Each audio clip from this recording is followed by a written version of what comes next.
اللہ وبرکاتہ، محترم صدر صاحب، سامعین کرام اور میرے مکتب کے بھائی اور بہن، آج میں آپ کے سامنے حضرت محمد مصطفیٰ صلی اللہ علیہ وسلم کا ایک واقعہ پیش کرنا چاہتا ہوں۔ مجھے امید ہے آپ اسے بغور سنیں گے۔ ایک یہودی کو رسول صلی اللہ علیہ وسلم سے چند دینار قرض واپس لینا تھا۔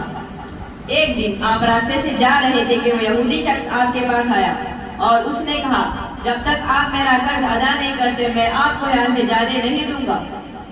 آپ صلی اللہ علیہ وسلم نے فرمایا، اس وقت ادائیگی کے لیے میرے پاس کچھ بھی نہیں۔ یہودی نے کہا، جب تک آپ میرا قرض ادا نہیں کرتے میں بھی آپ کو یہاں سے جانے نہیں دوں گا۔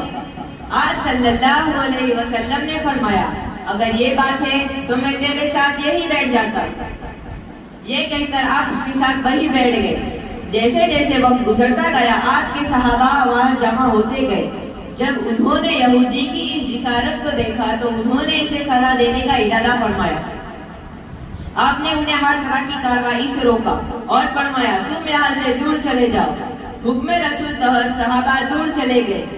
سورج لمحہ لمحہ گرم ہوتا گیا اور اس کی تپش سے آپ کو اذیت پہنچ رہی تھی، یہاں تک کہ آپ کے چہرہ اظہر سے پسینہ بہنے لگا۔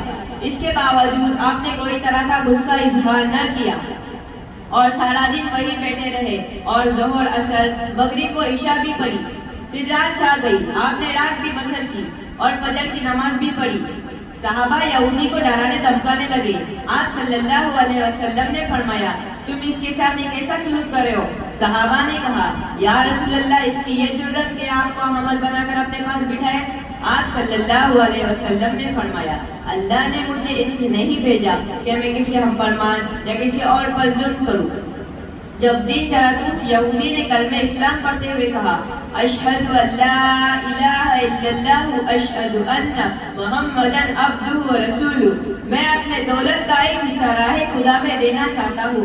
میں نے آپ کو یہاں اس لیے نہیں روکا کہ میں آپ کی توہین کروں، اس ذریعے سے میں آپ کے صبر فرمانے کو آزمانا چاہتا تھا، کیونکہ میں نے تورات میں آپ کی ایک صفت پڑھی تھی کہ محمد بن عبداللہ مکہ میں پیدا ہوگے، وہ طیبہ کے جانب ہجرت فرمائیں گے، وہ تنکر، سخت مزاج، بےہودہ جوشی کرنے والے نہیں ہوں گے اور کوئی جھوٹی بات زبان سے نہیں نکالیں گے۔ اس ذریعے سے میں آپ کو یہاں رکھ کر بات کی تصدیق کر رہا تھا کہ تورات نے بالکل سچ کہا۔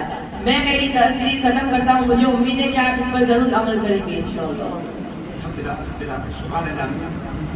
بہت اچھا واقعہ بتایا،